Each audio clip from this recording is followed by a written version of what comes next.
Recording in progress. All right, so we'll call to order at 6:03. Thank you, Frank. It's still stating that you cannot start your video because the host has stopped it. Well, hold on. I mean, you can still meet, right? Yeah. Oh, yeah. Okay. All right. So we'll ask Charlie to use words to vividly describe the design. You ready, Charlie? I think he's got it in him. No. You can. I think you can present though. Yeah, you may be able to share a screen. I did open that up. I know how to do that. Yeah. I've never had this particular issue before. And you should be able to make, I mean, you could also hand off hosting to Vivian or Charlie, and then they should be able to share too as a backup. If you'd like, Frank, you could make me a co-host, and behind the scenes, I could try to figure out why sharing isn't allowed. I think it goes back into the actual account though, Vivian. I'm in there now, so. While we're waiting, Frank, are there anyone from the audience on? We have Chris Conway and David Capaldo. And that's Those it. guys.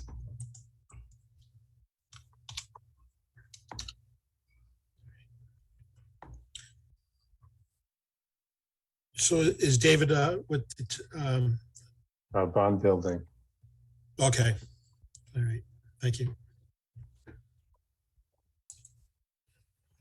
Do we want to move on to the meeting minutes, Frank, or do you want to? No, I mean, if you're okay to go ahead and meet, I don't know how I'm going to be able to fix this because we have, and we're in it. So if it helps, all just good. make Charlie and I co-host. Let us see if we could share our screen, that if you can't see us, at least we'll be able to you share. should be able to share your screen. But okay, I just made you co-host, Vivian. Okay. That was David, the Bond building. What's his last name? David, what? Capaldo, C-A-P-A-L-D-O. Okay, thank you.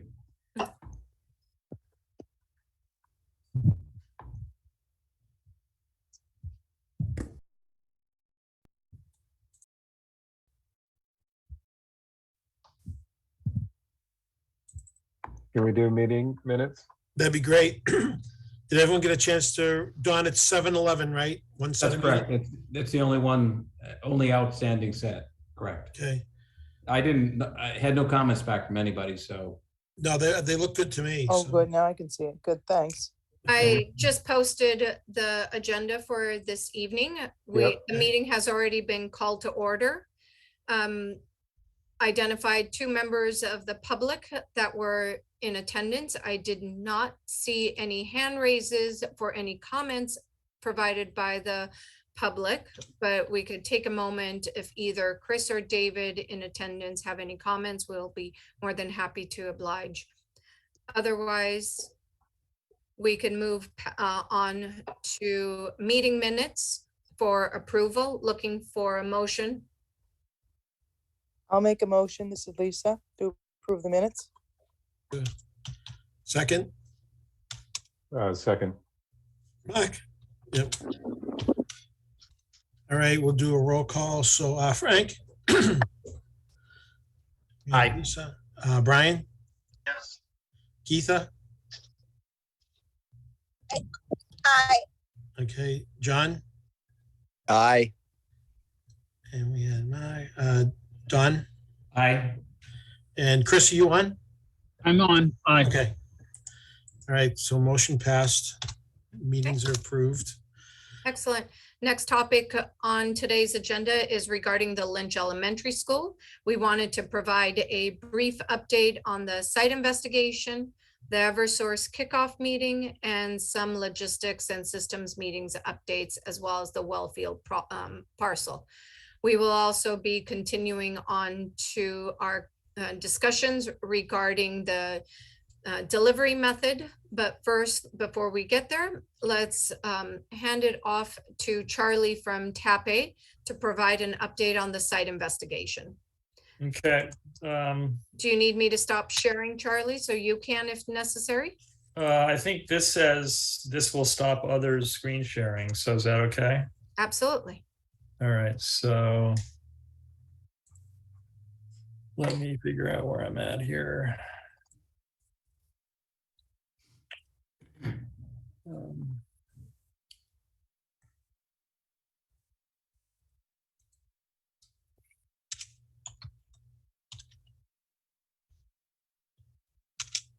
I want to share screen too. Okay. Or we see it. Do you see a title page? Yes, we do. EFPBC meeting, yep. Cool. Okay. So what happened last time? I couldn't actually advance anything. That was my problem last time. I don't understand.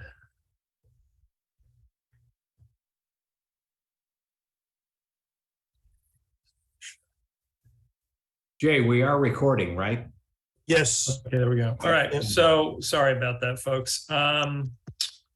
So Vivian just went through the agenda, but I'll talk to these various topics.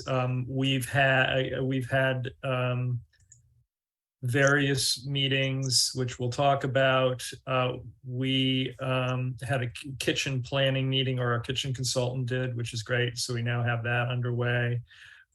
Some point in the not too distant future, we're going to have a security meeting with a security consultant in the district, just to go over the basic sort of concepts around security planning. We also, I hope, will get our technology consultant together with the district's technology folks so we can talk about that.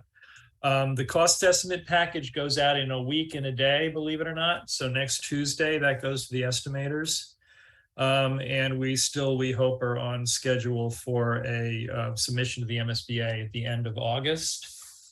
We expect to get cost estimates back in the third week in August. They typically take about 3 weeks. So on the site investigation, they spent most of a week out on site. There's a picture courtesy of Chris Nixon of a drilling rig. I did get a summary from the engineer via email. We don't have any reports yet, but he said that the conditions are consistent with the initial phase of borings, that the soils are suitable for a new building.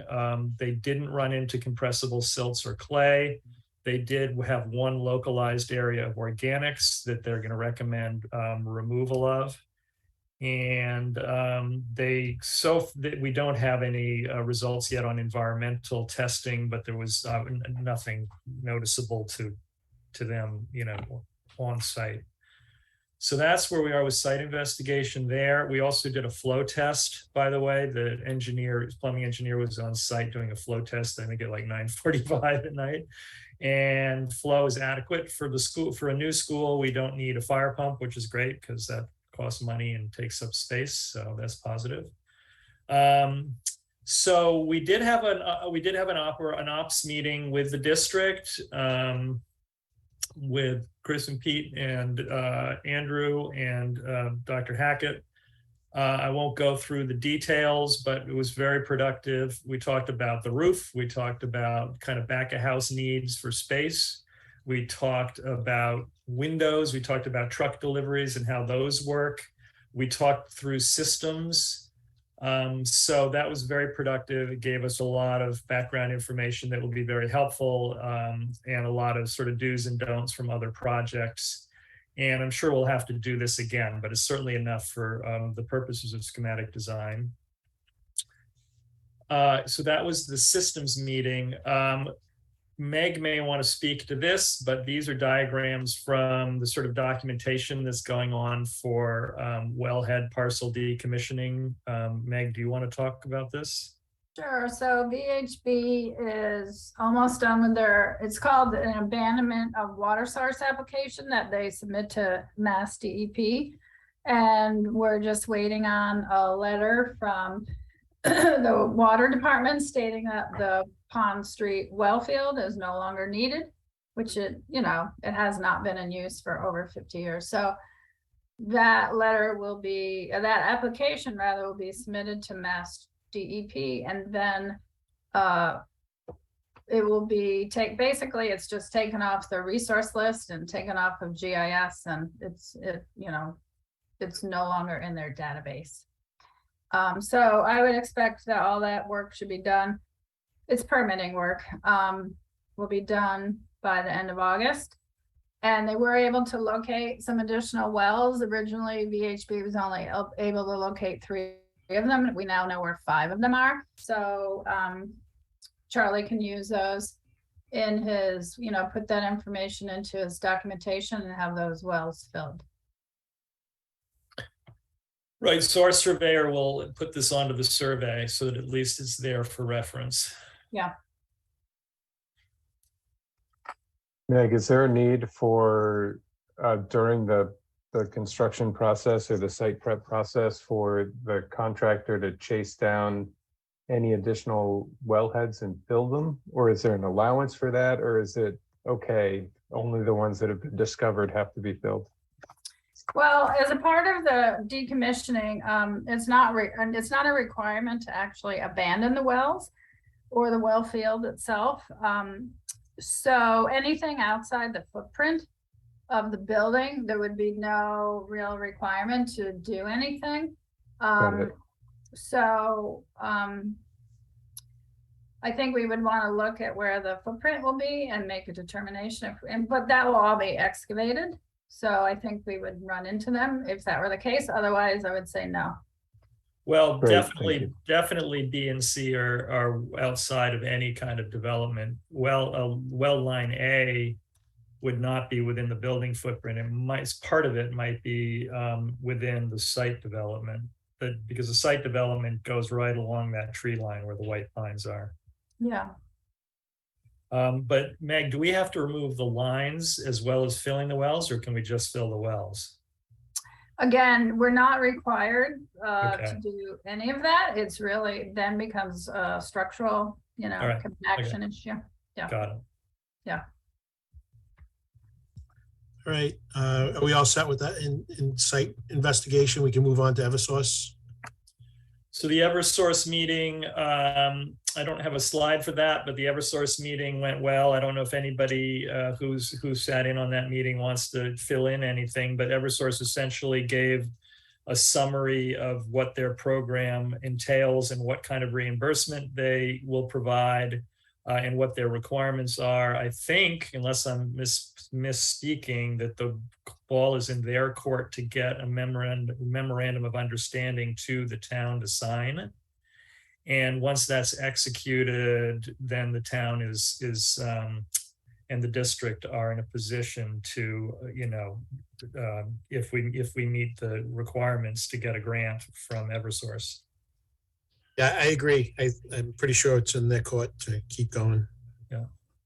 Can I just add, I think we're still waiting. Meg, did you get, this is Chris, did you get any follow-up from Kim on both her presentation and then something formal in terms of the change in reimbursement rates for this program, which we understood from Magda the other day have indeed gone up substantially, depending upon our approach by some order of magnitude?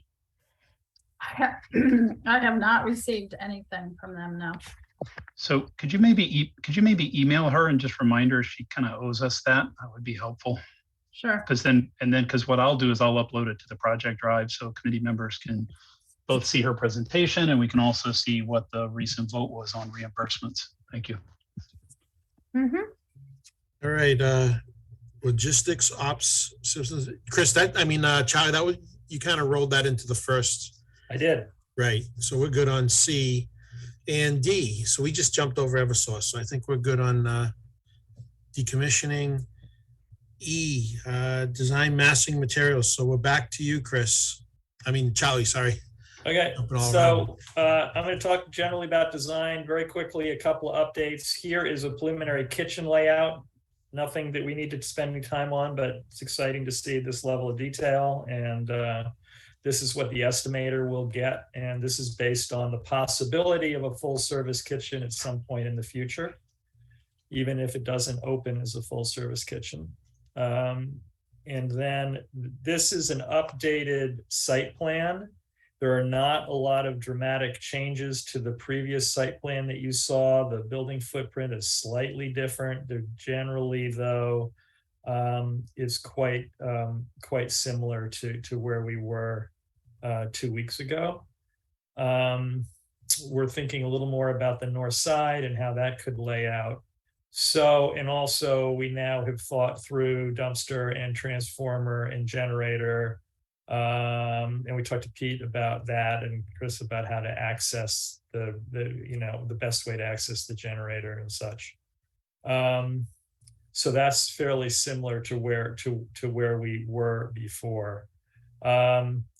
We did do, and these are probably super hard for most people to see on their computer screens unless they have giant monitors, so I apologize for that.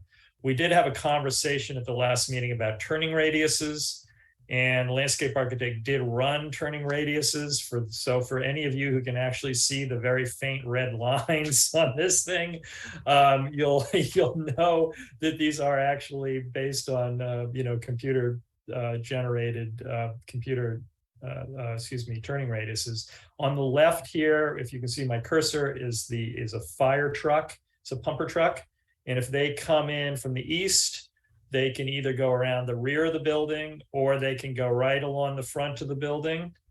And there's no turning radius issues there. They can get into the sides. So that's good. In terms of a garbage truck can make the turn into the parking lot. They can access the dumpster. Depends a little bit on is this front loading or rear loading.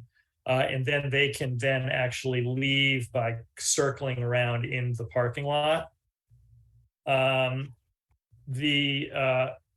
one that came up last time was the semi-trailer.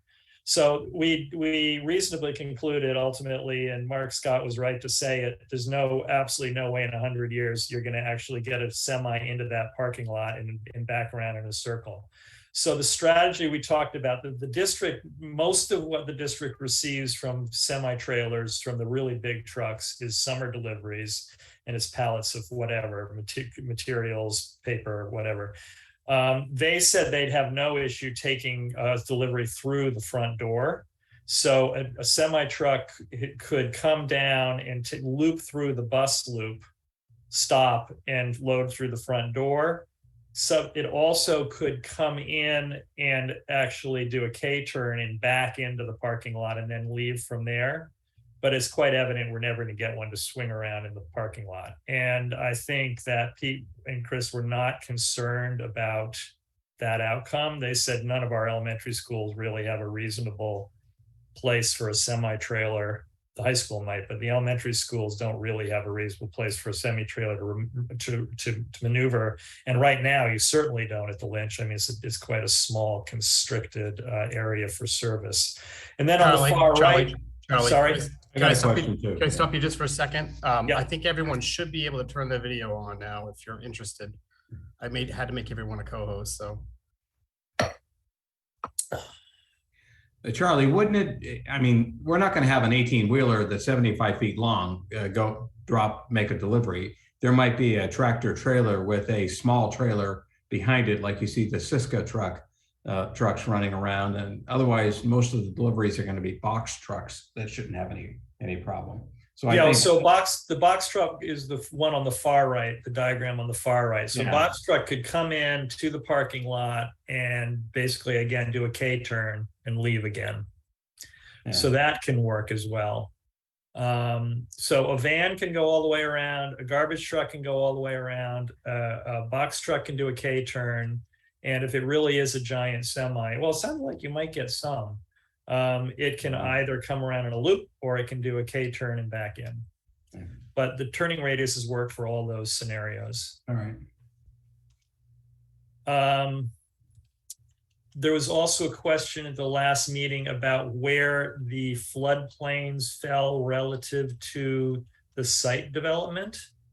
And this diagram from the civil engineers actually shows proposed kind of rainwater, stormwater controls, both underground infiltration systems and rain gardens. And it also shows the extent of the 500 and the 200-year floodplains. So the 500-year floodplain is in orange and red right here. The 100-year floodplain is in blue and blue right here. So that shows you, so the building is well outside of the 500-year floodplain. The roadway is outside of the 500-year floodplain. The only thing right now that's in the 500-year floodplain is a playground. And we're looking at whether we could slide that over, make it narrower. It's not jurisdictional, it's not an issue. We could leave it there. And worst case scenario, you would get a flooded playground. But if that's not the desired outcome, we're going to look at see if there's a way to slide it over. But the rest of the site development is outside of the limits of those floodplains. Charlie, a quick question on this. What happens to the future addition we were showing going out towards the playgrounds? Is that gone now? That was a location that we could put a future addition at one time? I think we could put it there. Think it would fit with the road, yeah? Yeah. Well, I mean, it might get right to the road. I think the best scenario is to do the thing in the front where you add 5 classrooms on the low roof. Right. But then if you need to do something else, I think you could do something back here as well. Brian has a question also on this drawing, Brian. Yeah, just looking at the buffer zones. I know we've sort of talked about it before, but as we start thinking about the schedule, when do we need to have our first interaction with Concom relative to this work in these buffer zones? We already have. Concom's actually had drawings and a riverfront analysis from the civil engineer for about a month, and they've been looking at it. And they gave some preliminary comments that we now have to respond to. But right now, mostly it's all about, you know, the pervious versus impervious analysis for existing condition versus proposed, because obviously we need to make it better. And so Concom was sort of saying, well, are your calculations really right? And so the landscape architect and the engineer are now looking at that to make sure, double check, you know, that they think their assumptions are correct. But yeah, they've had that for quite a while. So the goal of sending that to them was to start a process that would result in an informal presentation by the civil engineer to the Conservation Commission sometime this summer was the hope. Got it. Because then after that, really that's a courtesy call to say, hey, this is coming. This is our approach. Do you see anything on the face of it that concerns you? Because then after that, we'd go silent for a while until the project got approved. But Right. this at least they'd be aware of it and they wouldn't be surprised later. So that's the goal. In their preliminary comments, did they have any issues with the slight encroachment inside the 25-foot buffer of some of the parking spaces?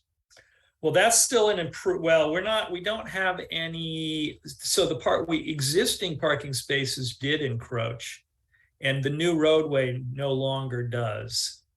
I mean, the roadway across the bridge does, but that's an existing condition. So we're actually improving the condition at the 25-foot setback.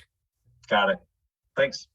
There are parking spaces there now. Those low parking spaces on the left of the Lynch, those are actually encroaching into the no disturb, but we're pulling the road out from that. So that's an improvement. And presumption is you would plant native plantings there and not touch it. Thank you. And Charlie, it looks like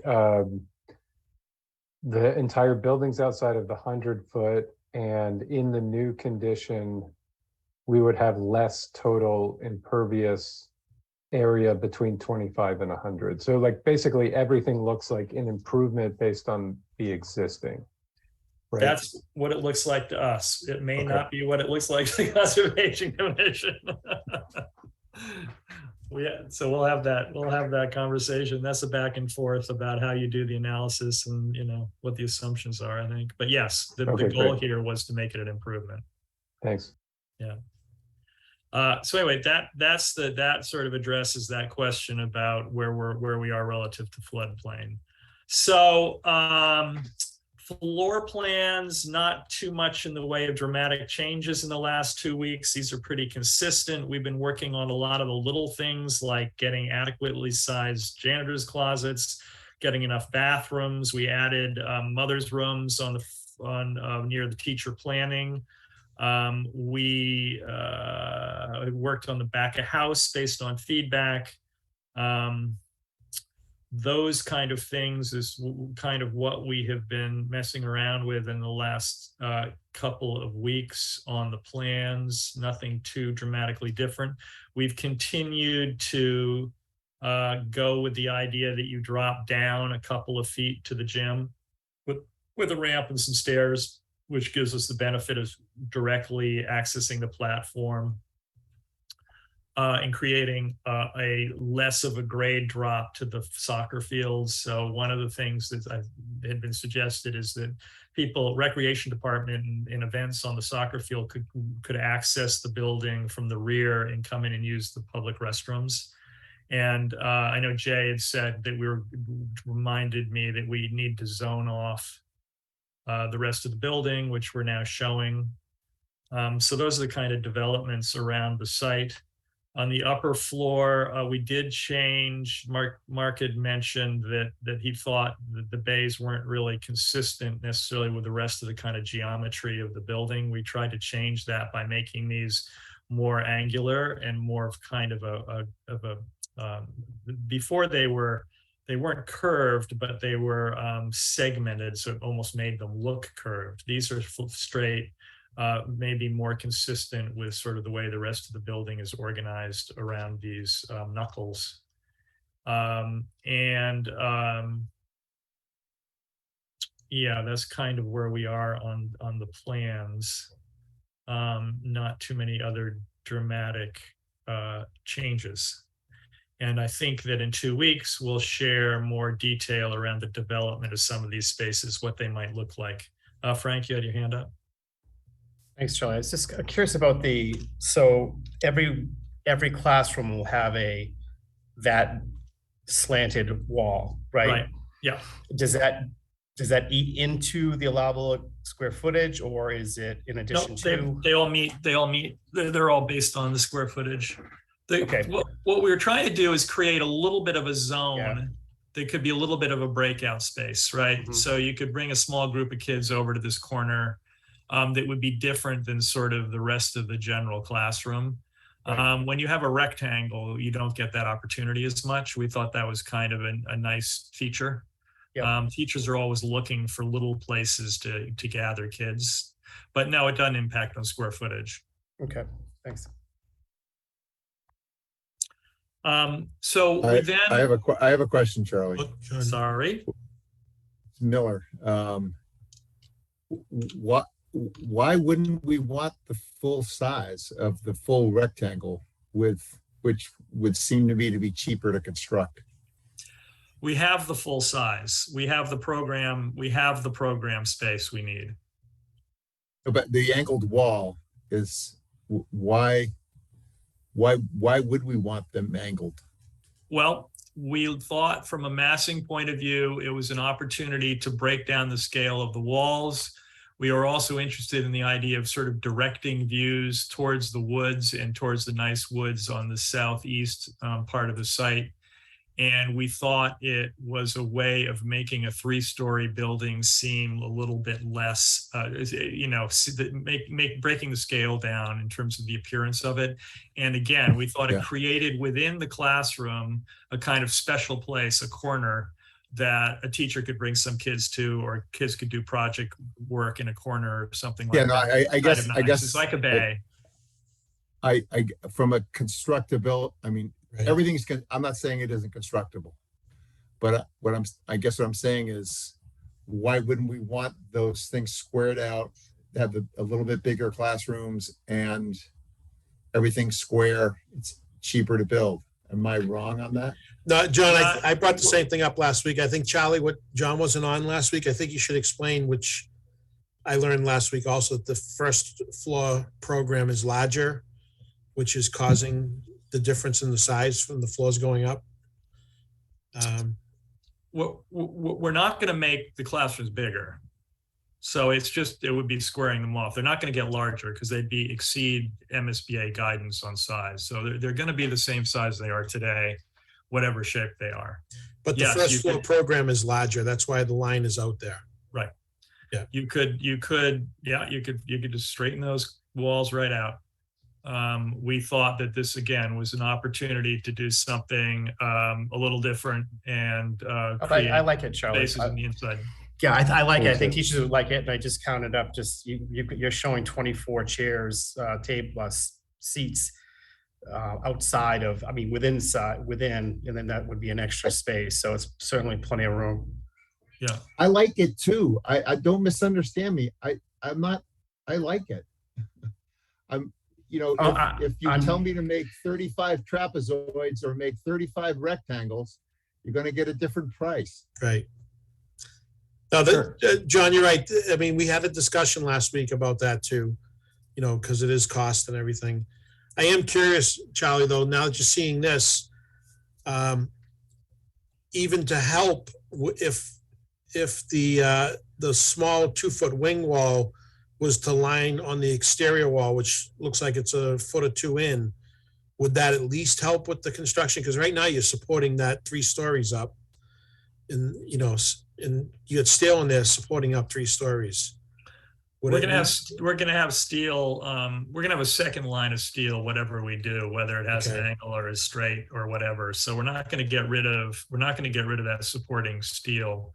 I think that the only thing we're doing here that I would say is we're going to have windows, we're going to have closure. So the only thing we're doing is we're adding these little back sides of these bays, essentially, is what we're adding. So there's that much extra wall closure.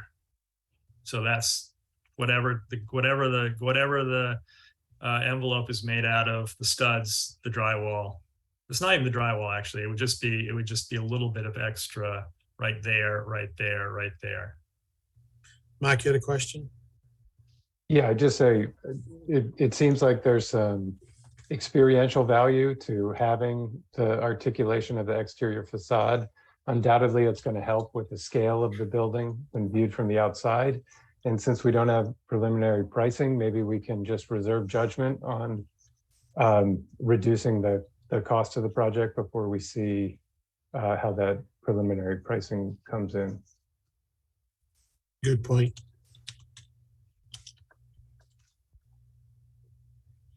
John Miller still, I think, has his hand up again. John, do you agree with that? We'll wait to see how the pricing starts looking. Of course, I like the design. I like the different rooms. I like it all. Don't misunderstand me. We all have to pay for it. No, I understand completely. It's perception. Even if it didn't, it would still look more expensive compared to the other ones. But let's see how it's playing out anyways. And there might also be an energy penalty for more surface area on the walls, but that's okay. I like the design too. That's a good point. All right. So, Geetha has her hand up too. Yeah, I just had a quick question, Charlie. I was driving when you had the well field and you and Meg were sharing. I was just wondering, when you do end up getting the report, from Weston and Sampson, do you think there would be a section addressing what VHB have found and what they would, give in terms of the recommendation? I know you mentioned about line A, line B, line C. I didn't have a clear view how close, which ones those, would be to the proposed building footprint foundation, and something in writing. I think we need to have it. And I thought it would be the place to go when Weston and Sampson is wrapping up their foundation recommendation report. What do you think? Okay.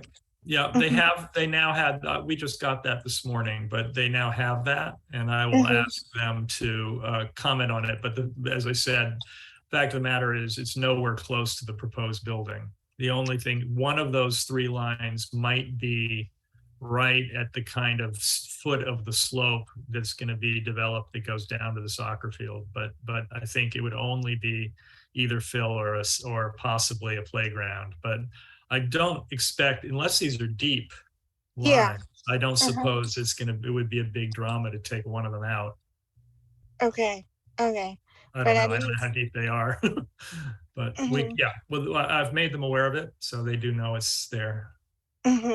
So VHB won't find the depth of those 5 bonds. The lines are approximately 3.5 to 4.5 feet deep. All right, so they're not very deep. Oh, They're not very deep. Yeah. okay, okay. All right, that's all. I guess with the curved finish, the only thing I want to add, Jay, was McCall. We went through the same thing too. When we had, so I think it's good to have the pricing at least. Yes, we do love it, the architectural aspect, but just to defend ourselves down the road, something. Right. That's why I brought it up last week, because of what happened at McCall. Yeah. So, Okay. Thank you. Okay, massing. So this is the newly developed front of the building. This shows the flat bays instead of the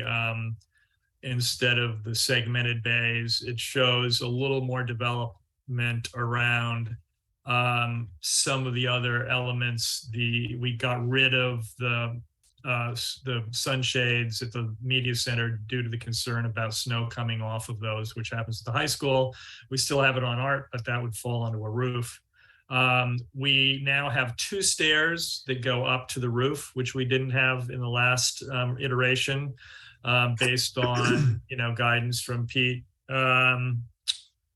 And otherwise, it's not dissimilar to what we were showing previously. Mark Scott did make a comment on maybe putting a roof over this piece, and we still kind of need to study that. At the moment, we still don't have it, but I think we should look at what would happen if we did that, and we can share that with you.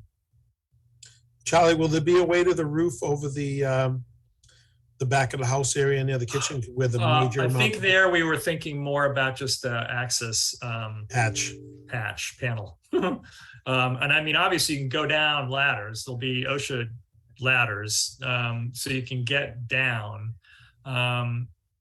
But anyone coming to work on that's going to be the majority of the equipment is that in that area. So the majority of the equipment is on these tall roofs where the 2 stairs are.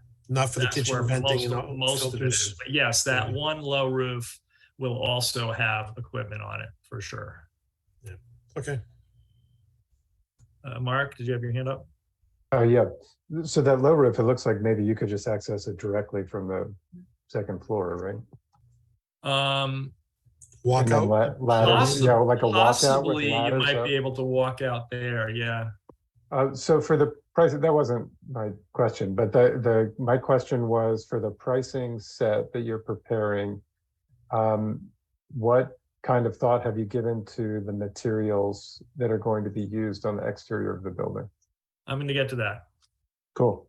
Momentarily. Sorry, I'm jumping the gun. That's okay. Let me get through these. That's the back.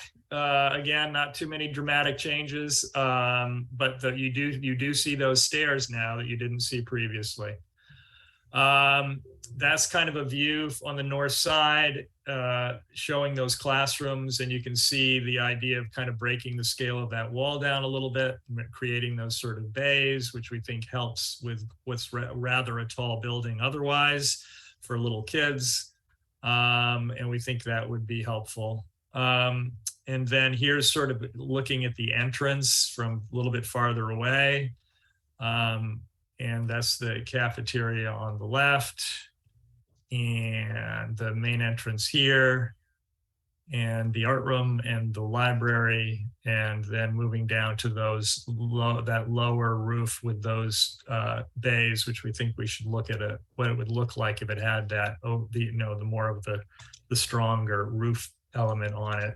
That's another view kind of the front.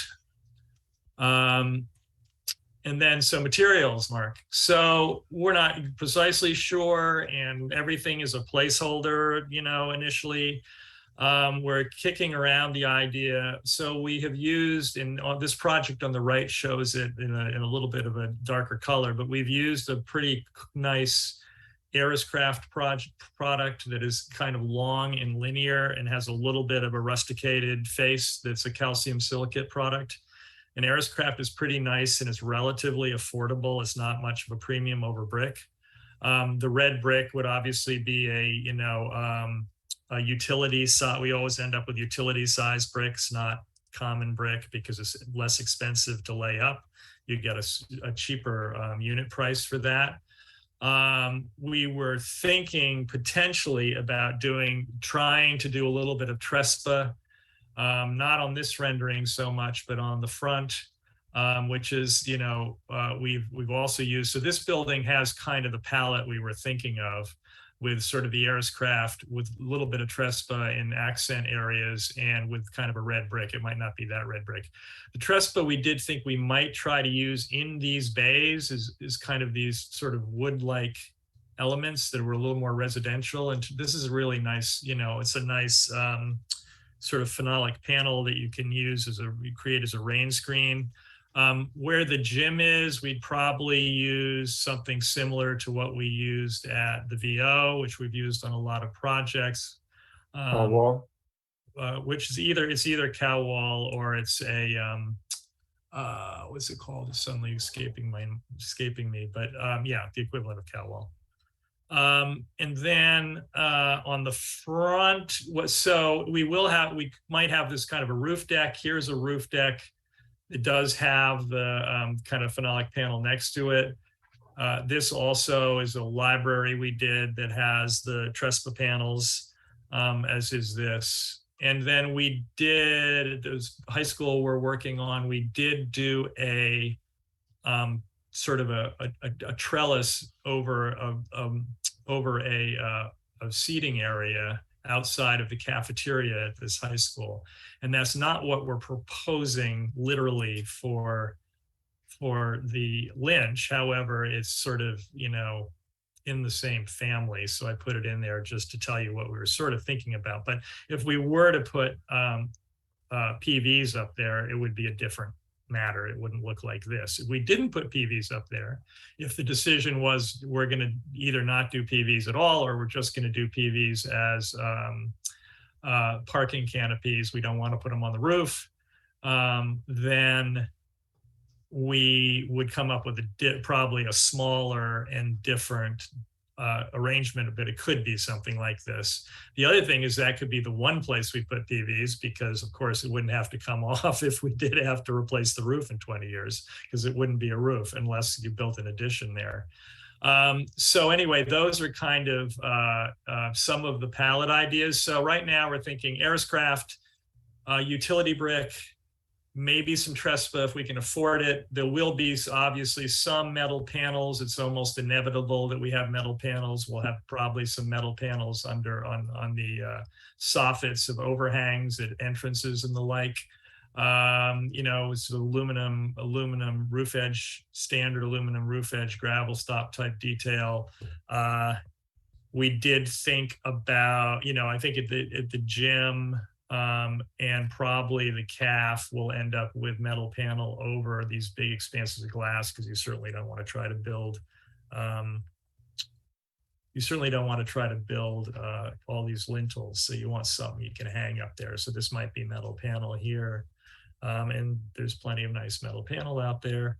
And that's sort of where we got to for the purposes of this presentation. Does that kind of answer the question? Yeah, I have one quick question, which is what actually is the premium of utility brick over modular? Is it significant? Premium, the big utility brick is definitely less expensive. So in a building of this size, we will have a savings. And you don't really notice it once you do it, because it's all utility brick, so it's all bigger. Only if you're an architect. Yeah, right. Yeah. But I agree with Mark Scott. Well, I mean, that's our recommendation. If we're already talking about cost, my recommendation is we go with utility brick. I get where you're coming from.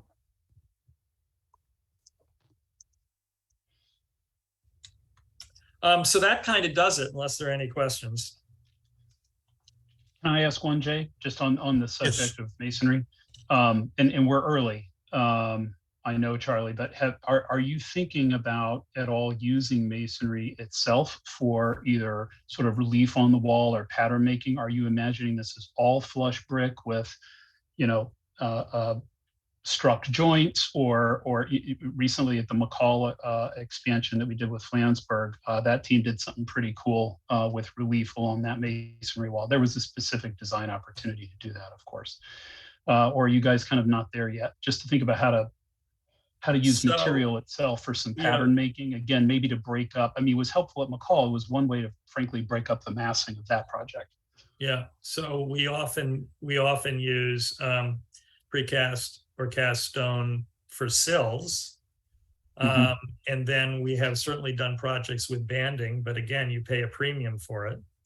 And we certainly can do things with less cost around just, you know, the VO has brick that, you know, comes in and out, and we can look at those kind of things. I would say though, as soon as you get into a lot of precast, you're talking, again, you start talking about cost. Yeah. Well, my only other thought in terms of material, I'd love to know, I'm excited that you're thinking about Trespa. You know, we have it at VO. It'd be interesting to kind of see how it's been holding up. We had high expectations for it to begin with, but I think it gives you a lot of flexibility as a design tool. I'm happy you're thinking about using it.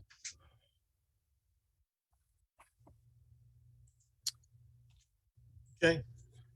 Building base, you're going to bring the brick down to grade? I think we would, yes. With the Ayers craft, you tend to have one course right at grade, right sort of below grade, that's limestone or something, because they don't recommend necessarily bringing it, backfilling against it. Yeah, I think I'd ask particularly in areas where it's paved or where there's going to be like shoveling for equipment, just from a durability standpoint. Yeah, we haven't had bad luck with brick going to the ground. It usually holds up fine. Good. All right, well, that's kind of what we had for today. All right, can move on to delivery. Andy, you have something to share with us? I can share my screen and Andy can speak to it. I have it already pulled up. So before I turn it over to Andy, the intent for tonight, can everybody see this? Yes. Okay. The intent for tonight is to continue the conversation that we've been having regarding the chapter 149 and 149A and how they compare and contrast with one another. We also took it one step further in looking at it as a CM at risk on a private job, on a private project, and how that might differ as well. So Andy and the team has worked together in putting this comparison as a side-by-side in hopes that we can better convey some of the information and also provide some more information as well as thoughtful, meaningful conversation. So Andy, I'll be your guide. Can I just jump in real quick, Vivian, since you mentioned team, can you take a moment to introduce Vin to everyone? Because I think a lot of us haven't had the opportunity to say hi. Absolutely. Absolutely. You're correct. Vin Miller, or Vincent Miller, we like to affectionately call him Vin Miller. He is currently located on the Watertown project, Lowell Elementary School, where he and I work on that project together. He is intended to be the site manager for the Lynch Elementary School, especially once we get into the construction phase. So during the construction phase, will be having on 100% full-time on-site present, and Vin is identified as the site manager for this project. Good evening, folks. Welcome. Welcome, Vin. He's very knowledgeable and great to work with. So all pluses. Also, we have Mike Carroll on the call as well. He's our VP. He has a lot of experience in the construction. He can share with us some of the his experience between design bid build and CM at risk. So I'm going to start here. So these are the three comparisons. Just want to give the three the difference between design bid build, CM at risk, and also CM at risk on private projects. On all three of them, you still have to go through the pre-qualification process for GC on a CM pre-qualification, and also on a private project, it's typically optional on most projects. Depend on if the owner wants to do the pre-qualification, but it's optional on private project. On the design bid build contractor select, you do the lowest bid. So on bid day, the lowest qualified bid price will be the selected contractor. And on the, as I mentioned, on CM at risk, it's a qualification base for CMR, and on the private project, it's more flexibility on a public project, more flexibility than a public CM at risk. So design bid build, this is a more traditional delivery methods where as a CMR, you get more input from the CM, both on the public and the private project.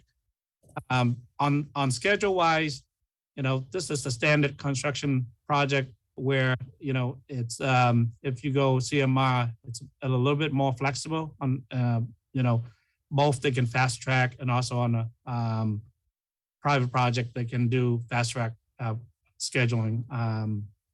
And the contract document has to be done for for design bid build, and we got to make sure that we have a very tight completed contract document before we go out to bid, because if we miss something, that's going to end up with a change order.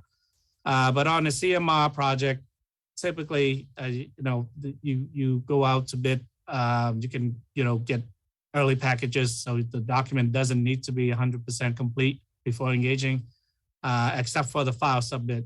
For file submit, you have to go out when the document is 100% complete. Same thing with on a private project. You typically try to get a guaranteed maximum price, so the drawing doesn't have to be complete.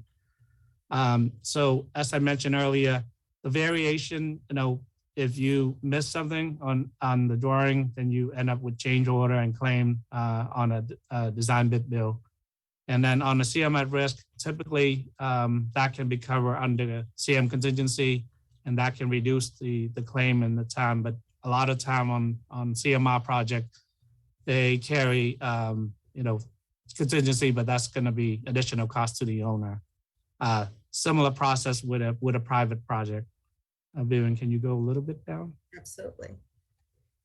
So on a general contractor, the GC, as I mentioned earlier, they'll bid very competitive, so they take on all the risk as long as it's in the contract document, and their profit and risk is based on what they bid out on the competitive bid. And on the CMR, profit and fee are stipulated and very limited. CM at risk, they will often seek other means and method to get their profit on it, and also similar process with a private project. And then lower initial costs. Any changes on the document create, as I mentioned, as a change order if the document is not, if you miss anything. But where on a CM at risk, contract should be open book, and they can, audit it. But a lot of time when we ask for an audit, CM usually push back, and it create a lot of issue. And a lot of time the costs are higher, because they have more staffing and similar like general condition and general requirement. So the markup, usually the project is always higher on the cost. And then, typically on a CMR project, we want to have the GMP early on before the contract document is complete, like typically 60 to 80%. But a lot of times the GMP is not signed until, they, 100% bid out, even on the non-file subs. But on a private project, we try to usually get your GMP around 60%. And also on the design bid bill, general contractor is there to complete a project at the lowest cost. And then on CM at risk, by definition, they'll look out for the best interest of the owner, but often on a public CMR project, a lot of the CM, they act as a GC.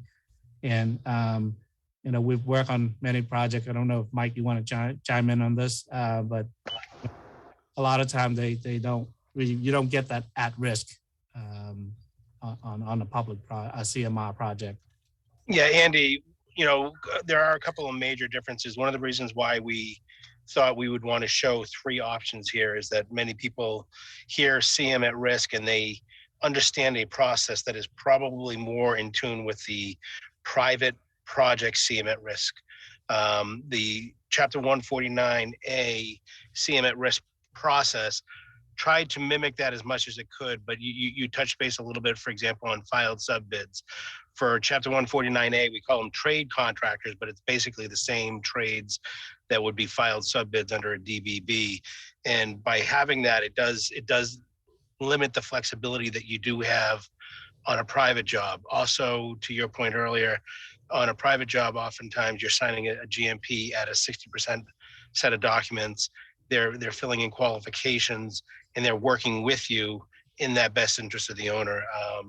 In my experience, we've had some jobs with some public jobs with some very good CMRs and some with some not so good ones. But the concern is that oftentimes the staffing of those projects are done by people who may have worked on a 149 job in the past, and oftentimes they can forget that they're on a 149A and that they're there to work in that best interest of the owner. So that's an important part in any project, is selecting the team, and then that I think that's where we're getting to right there. John Miller has a question, Andy. Just a comment.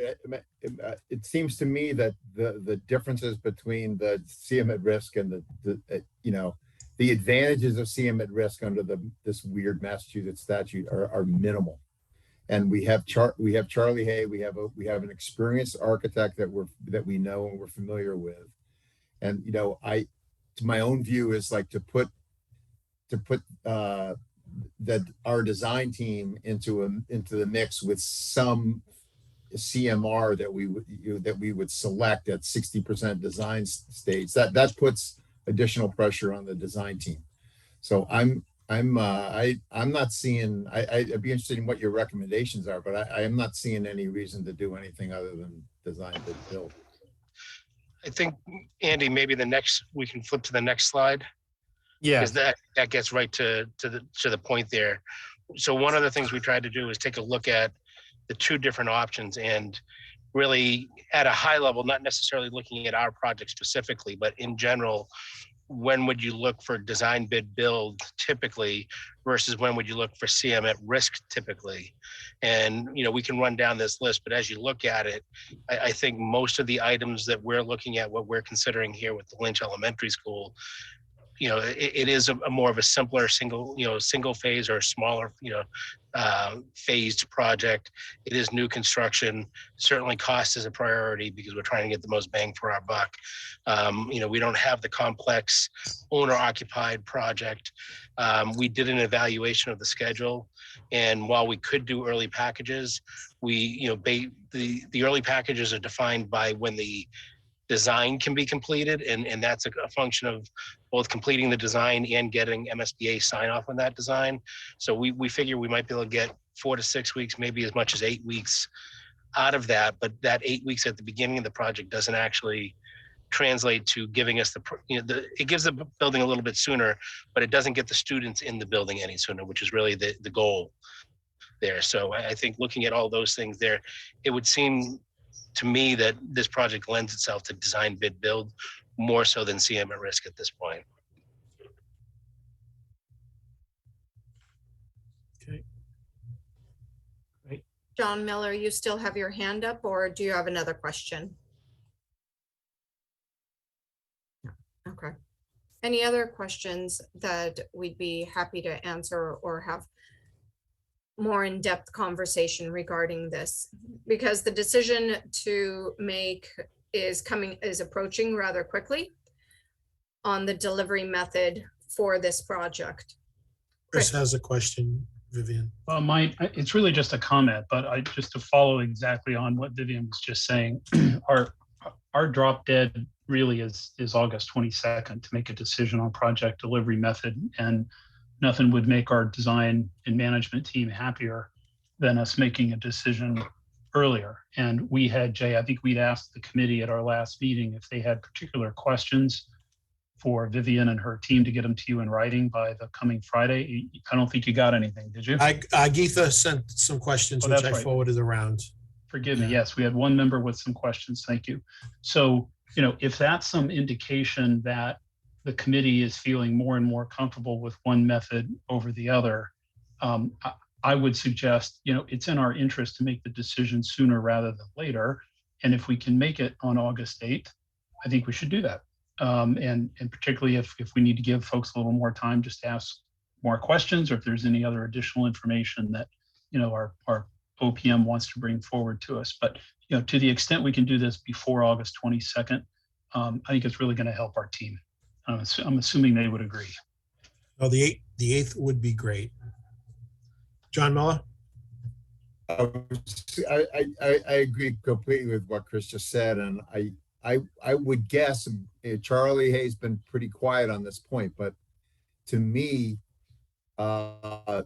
they have pretty good idea where they're headed with this design, and to put them in the middle of okay, we're at 60%. Let's go talking to some CMR that we've selected. My guess is that that's going to foul up our design process. So I'd be interested in if Charlie, if I'm right about that, or if you have a preference, Charlie. But my sense would be design, bid, build, and we should make that decision as soon as possible. That would be my suggestion.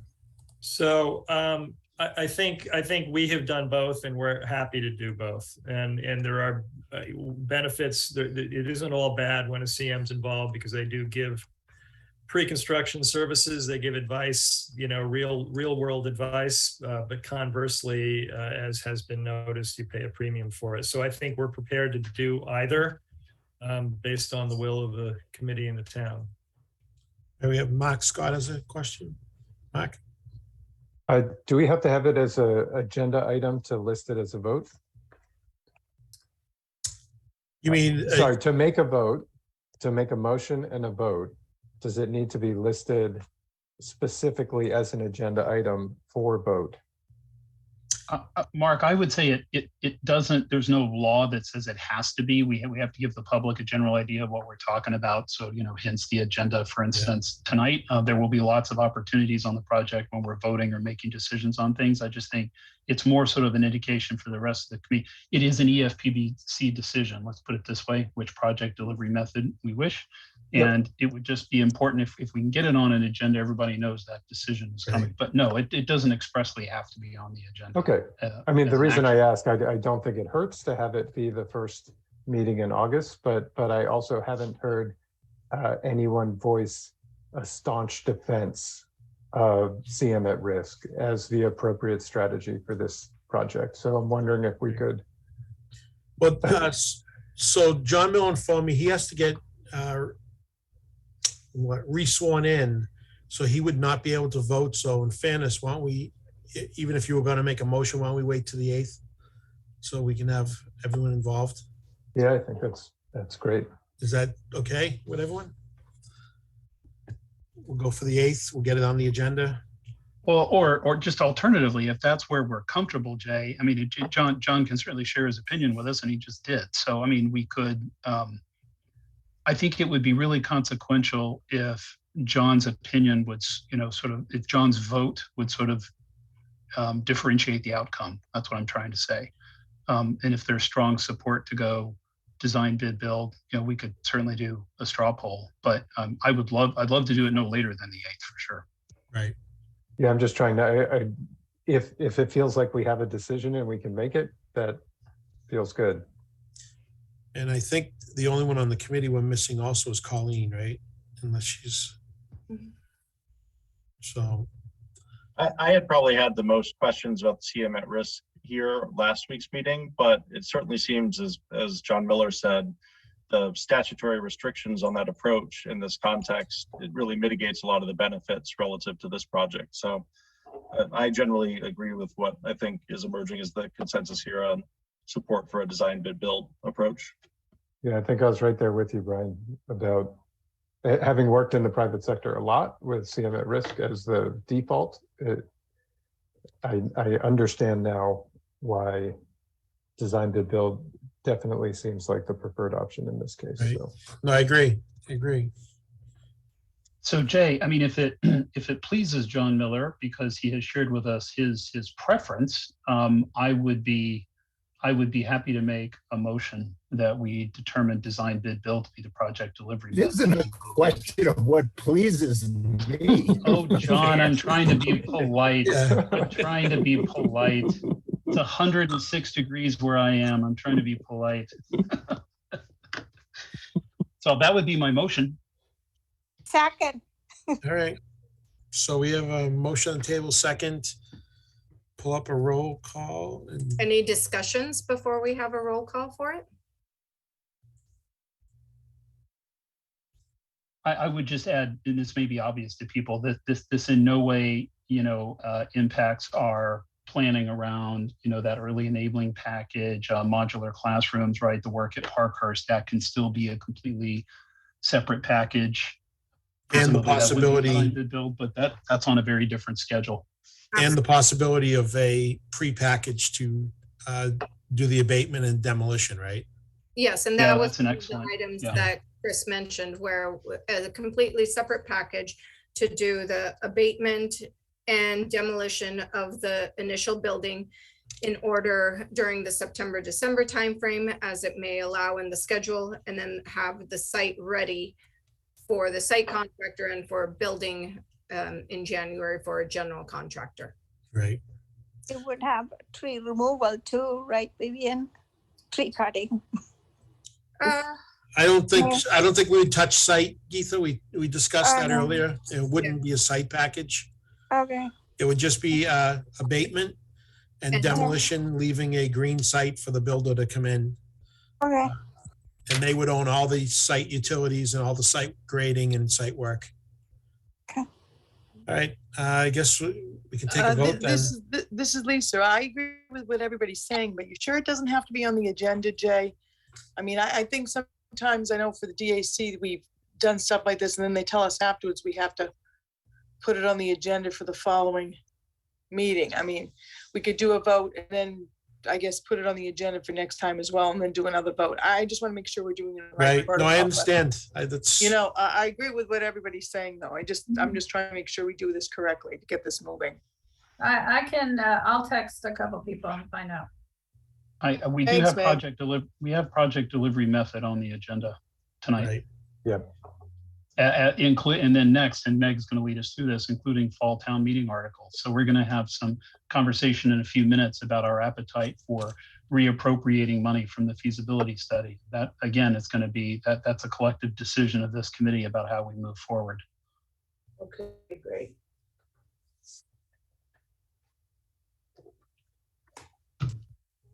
All right. Meg, are you ready for that? Or you need a minute? I think she might Okay. still need a minute.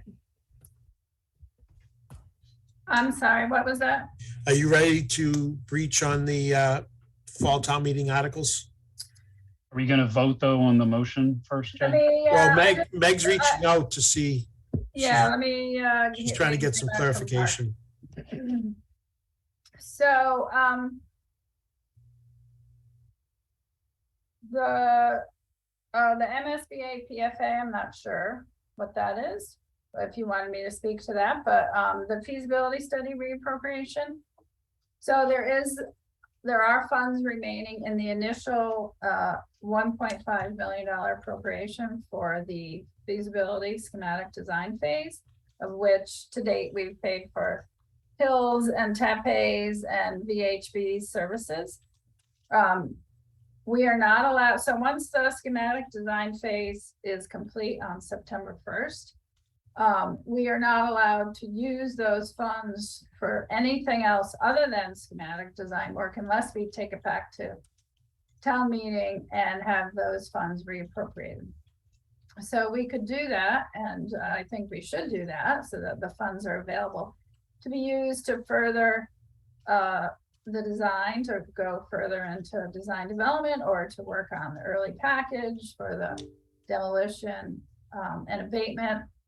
So at some point before mid-September, the EFPBC will need to make a decision on that, and then we'll need to draft the language for that. Okay. Any questions? And the intent, Meg, would be, in some respect, the vaguer the language, the better. I mean, like, for instance, if there's some cost that's still coming on decommissioning the well field, whatever that might be, right? That the funds could be used for that as well, so long as it's there to sort of support the Lynch project. Funds. Yeah. Yeah, I think it's a very good idea. And I support it. You're just sort of looking for consensus tonight, right? Yeah, it's more just an FYI that that's something that we need to do. It's a procedural thing. We cannot, if you didn't vote it and we didn't take it to town meeting, we would not be able to utilize those funds. Okay. And I'm assuming it's hundreds of thousands of dollars, right, Meg? It is, yes. And we have language from prior reappropriations that could be Yeah, repurposed. I can draft. I draft reappropriation language all the time. So yeah, we'll draft it for you, and then you guys can vote it. When do you think, Meg, for the 22nd to get it done? Let me just pull up my calendar here. Yeah, I think that would be great if we could get it to Mark and Stacy and Beth earlier. So we get it on the agenda, 822 agenda. And then, like every article at town meeting, presumably there'd be 3 steps to this, right? So we have to submit the article, then there would be some background language to explain to town meeting what we're doing with the 1.5 they previously voted and why, and then, we need motion language, but there's sort of steps along the way to develop that. Yep. Todd, you have your hand raised.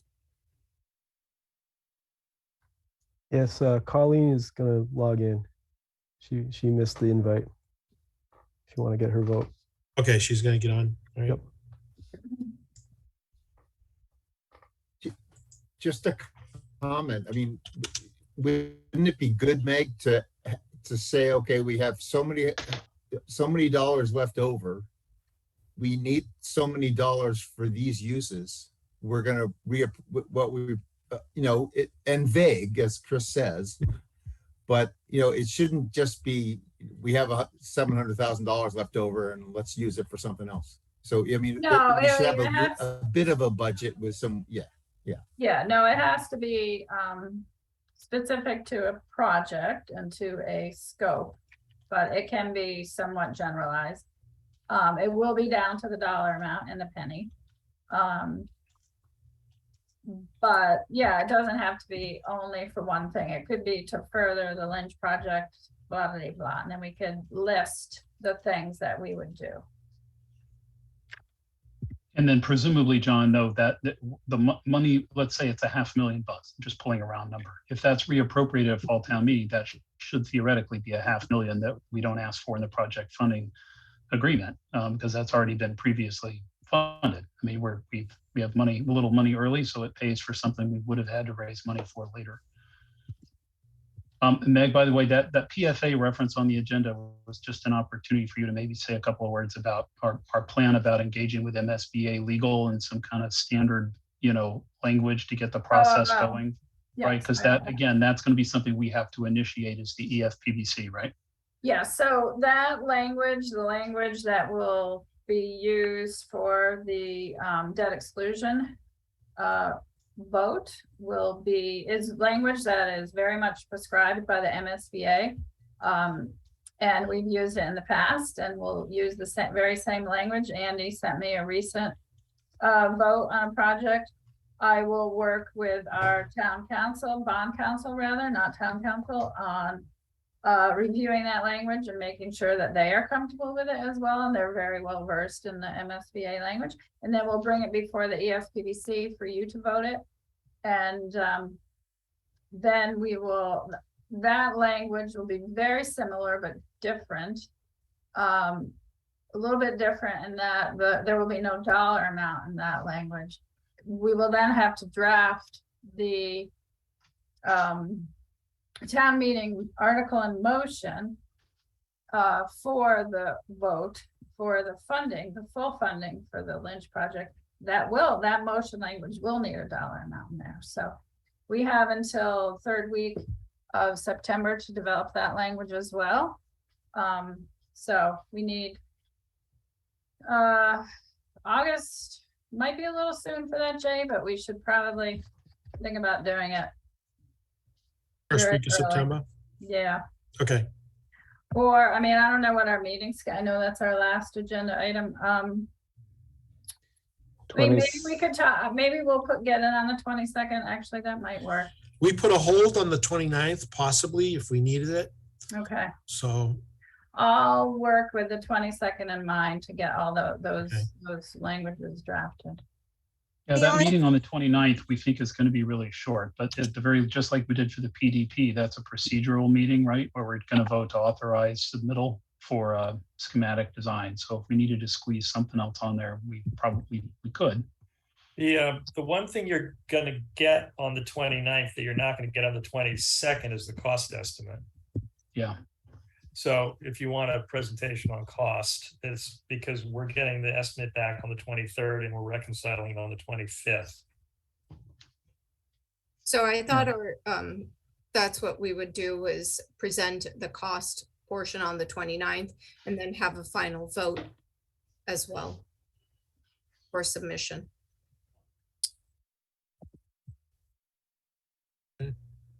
So we could review the draft language on the 22nd and then just insert the dollar amount on the 29th, and you guys could vote the final article on motion language then.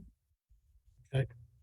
Yeah. Megan, Jay, I just had a quick clarification when you were talking about the balance from the feasibility and the schematic design.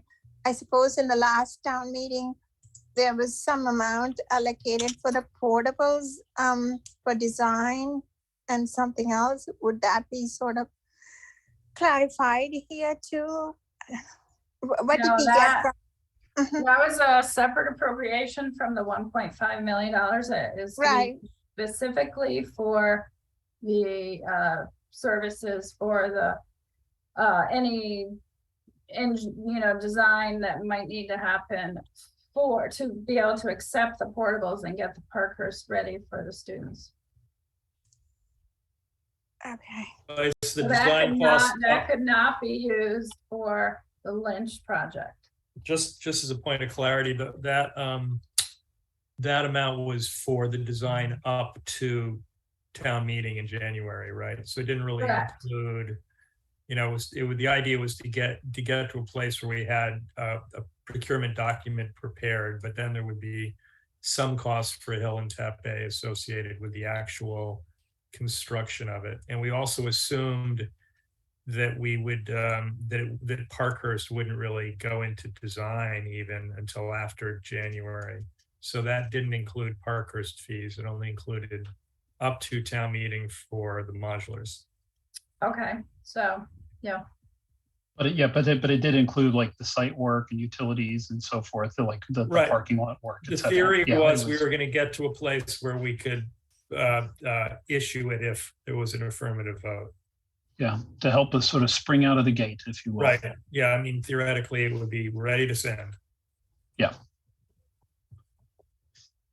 Okay, so what I'm trying to clear in my mind is, would there be any additional lingering cost along that line? And that language also should be added into this balance, 700,000. That's all I'm trying to ask. Oh, we could. It could be, it could be for, yes, we could draft the language that included anything that needed to be done at the Parkhurst in order to accommodate the students, anything at the Lynch project forward. Yeah. Okay. would you be able to utilize the funds to, at risk, advance the design and have TAPE move forward into design development? We could, that would be a decision of the EFPBC, and yeah, I mean, it would be. I thought that was kind of the point. That's what, yeah, that's what we just did at town meeting. Yep, yep. I mean, otherwise, there's really not much to do other than to go into design development. Right. Yeah.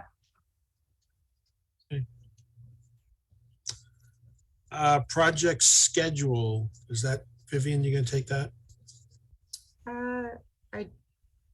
Chris, do you know what we were expecting for project schedule?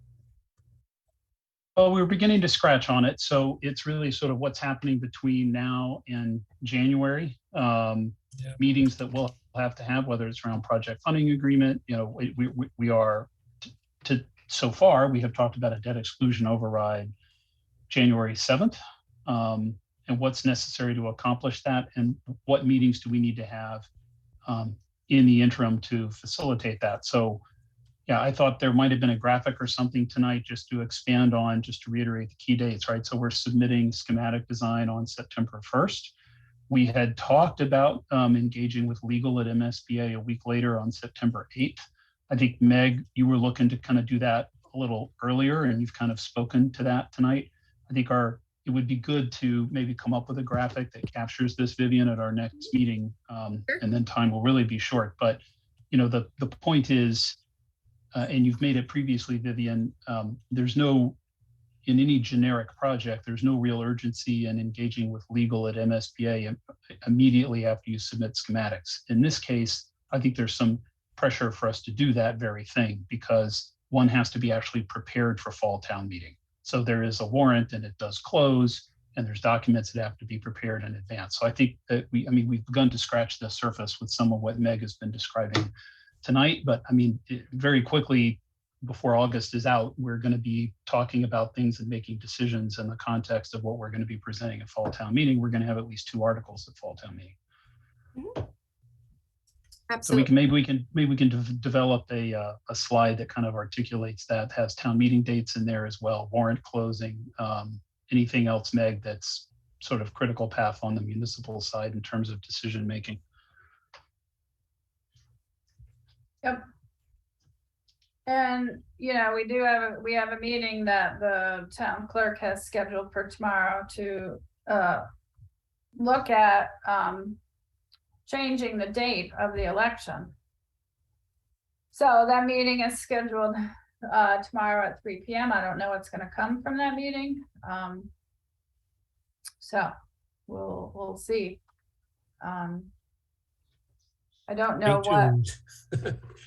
I don't know what additional information she located, but we'll keep everybody posted. Okay. So we'll work on a schedule that we can. Yeah, actually, Andy, now it's all coming back to you. We have already spoken. Yeah, we have, yeah. Time frame of when and certain documentations would be needed and when we are prepared to meet and have those outlined already. I just did not have it prepared for tonight's meeting, but can easily gather all the information and put it in a visual schedule for everyone next week, or August 8th. Okay. Yes, we did have a follow-up conversation with Meg on the timing and how much time is necessary for each step of the way. Okay. And Meg, I'm not sure if you have heard from whomever you were checking in with, under public meeting, typically under public meeting laws, since this is an agenda item, you can vote on it unless there are some specific town bylaws that prohibit you to do so. I have not heard back from my 2 sources, but I would tend to agree with you. So I would suggest you vote, and if for some reason the town clerk deems it to be inappropriate, then we'll revote it. You can revote it again on the 8th. That works for me. John Miller had to jump off, but if we want to, Chris motioned and Geetha second, I believe. And Colleen joined the meeting. Right. Yeah, my apologies. So Colleen, in case you didn't hear, so the motion was to move forward with design bid build rather than CM at risk. Okay. Thanks. After lengthy discussion. Yes. All right. So we have a motion, we have a second. So Frank?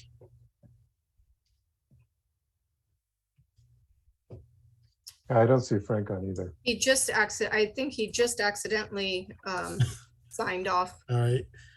Lisa? Yes. Brian? Yes. Todd? Yes. Geetha was second. John? Yes. Colleen? Yes. We have Chris, Mark? Aye. And Don? Yes. And me also, so we'll wait for Frank to make it official, but it passed anyways. So design bid build, Charlie.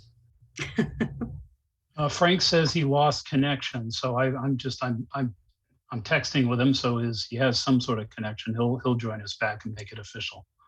Okay.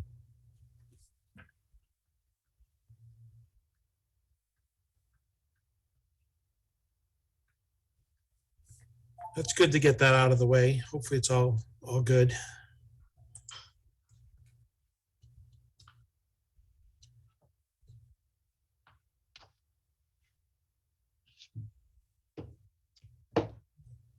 While we're waiting for Frank, Jay, I do not have any updates on high school. Okay. Well, that's not true. It's been a long day. It's been a very long day. I am the company, I forget their name. It's like automation supply or something. They are under contract, and I hope to get a schedule from them this week on the high school restroom project. So as soon as I have a schedule on that, I will let you know. Did they feel they will get it done over the summer, or is it a long They lead weren't. item? They'll definitely get the ones installed that don't require any, recessing them, but the ones that need to be recessed might take a little bit longer. So they'll try to get in and do all the ones that are surface mounted first, and then get in. And Awesome. so I hope to, like I said, I hope to get a schedule this week. So I believe Frank is joining in. I'm back. Yeah. Hi, Frank. We took a vote, a motion by Chris and second by Geetha, and everyone has voted in favor and just waiting for your vote. I would vote in favor as well. All right. So motion passed. All in favor for design bid build. Thank you, everyone. We'll make sure to take a note of that and also identify it to the cost estimators as well.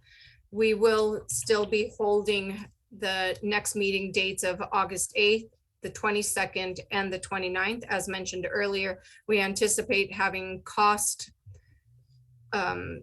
presentation as well as a vote for submission to the MSBA on August 29th.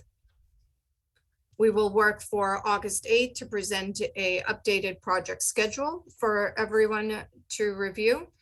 And included in that will be some of the timeline for the vote language and what was necessary for in order to prepare for that.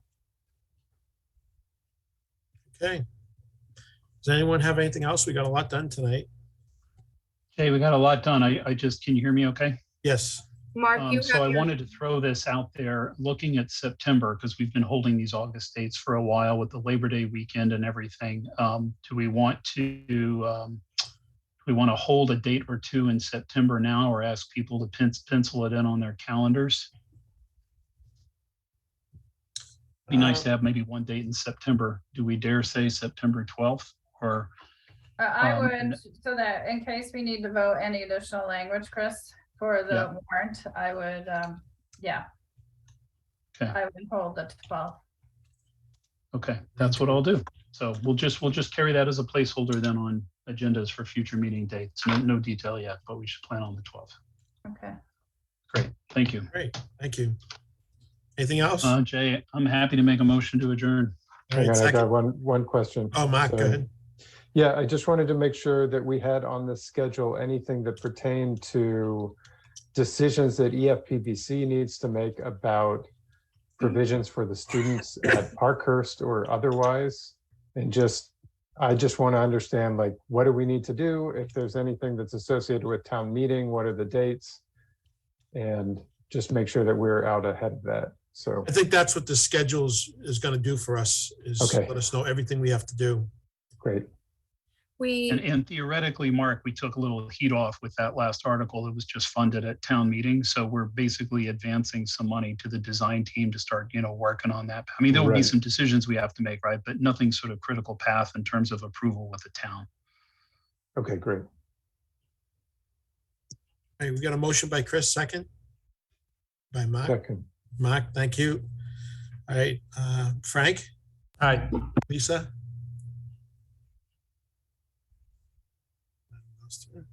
Yes, Right. yes. Yeah, I just thank you, couldn't get it Lisa. on. Sorry, thanks. Brian, Yes. Todd, Aye. Geetha, Aye. John, Aye. Colleen, Aye. and Don? Aye, aye. All right, thank you, everyone. We'll see Thanks. you, Night. talk to you on the 8th. Thanks, everybody. Have a Good night. night. Thanks. Bye-bye. Bye. Thank you.